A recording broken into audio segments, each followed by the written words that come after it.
In this video, we take a simplified look at IBM Synchronizing. I have a previous video that has a more detailed explanation of the IBM master clock, slave clock, synchronizing. There'll be a link at the end. This is my version of a world clock. It's made with 9 IBM secondary or slave movements. With it, I can show how the IBM synchronizer works. I have some slaves that are behind, some that were fast, and others that are on time.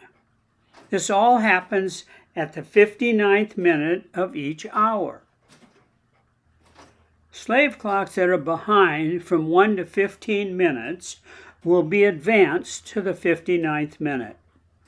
Slaves that are from 1 to 10 minutes fast would have already stopped once getting to the 59th minute.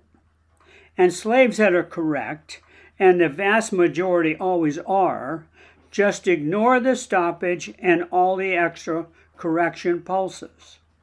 All the slave clocks are now at 59 minutes and will all correctly move ahead 1 minute to the next hour. This is a 1932 IBM master clock with a close-up of the movement.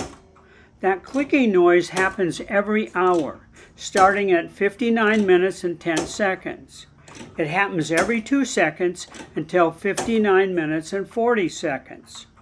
It's the master movement sending electrical pulses to advance any slaves that are from 1 to 15 minutes behind. The noise is quite loud and can be distracting. IBM master clocks have a very simple, spring-driven, single train movement, and the winding is automatic. Most masters and slaves operate on 12 or 24 volts DC. This is a schematic image of the precise timing of the stop and advance switches and the 2-second contact. The master clock movement on the left is an early IBM master clock movement. The arrow points to a cam that closes a contact every minute to wind the mainspring and advance the slaves. The movement is self-winding, however, it is unable to synchronize incorrect slaves.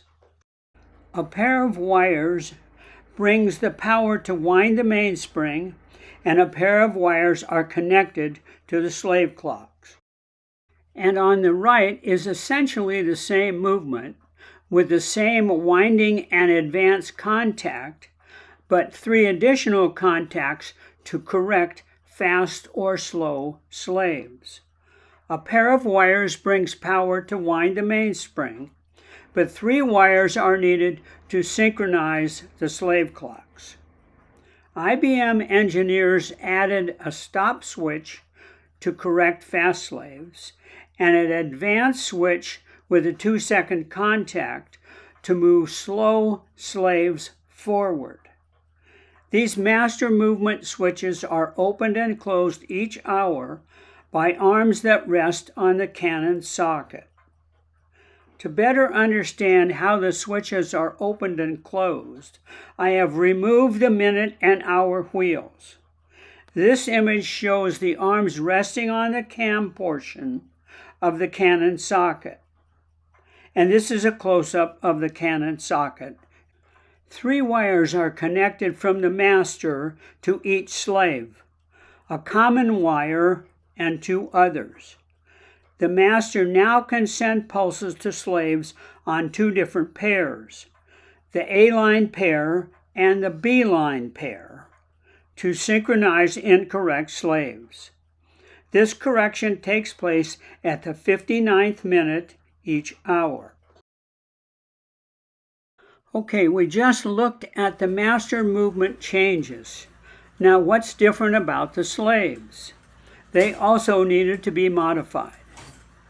On the left is an early IBM 2-wire non-correcting slave, and on the right, the same slave with both electrical and mechanical modifications. It's now a 3-wire correctable slave.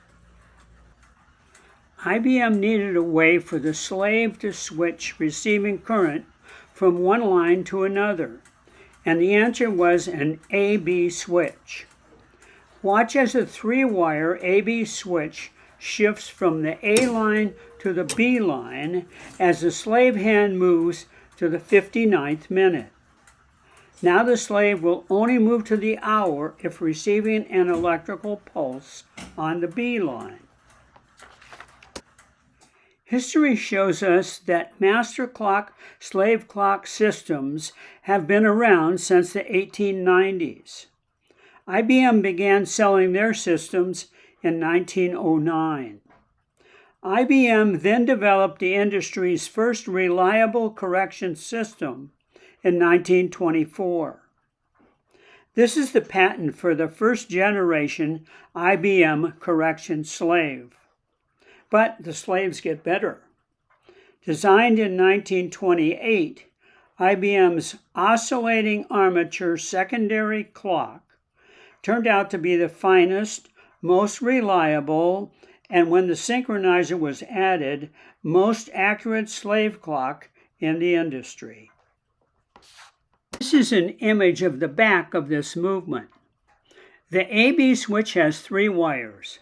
A common wire and one to the A line side and one to the B line side. Watch the slave switching from A to B at the 59th minute. The slave contact automatically shifts from the A line to the B line at 59 minutes and back to A at 4 minutes. To summarize, the master clock's purpose is to get all connected slaves to 59 minutes before the next hour. If the slave is up to 10 minutes fast, it waits once it reaches 59 minutes. And if up to 15 minutes slow, it moves the hands forward each 2 seconds until the minute hand reaches 59 minutes. At 59 minutes, the slaves have switched to the B line and will only accept the next pulse from the master on the B line. This slave movement was manufactured for at least 25 years, and from company serial number records, it's been estimated that more than 1 million of these clocks were put in service. The vast majority of slaves are always correct. Most inaccurate slaves are just a few minutes off, so this system is remarkable. However, if the slaves are off more, the correction needs to be done manually. I am closing with a look at the back of my world clock. From the back, the rotors are shown rotating, and then the minute hands move ahead 1 minute. This system was brilliantly engineered over 100 years ago, and many of these systems are still operating. Thank you for watching. Below there's a link to my much more in-depth video of the IBM self-regulating system. If you'd like to be notified when I post a new video, please subscribe and ring the bell. Thanks again.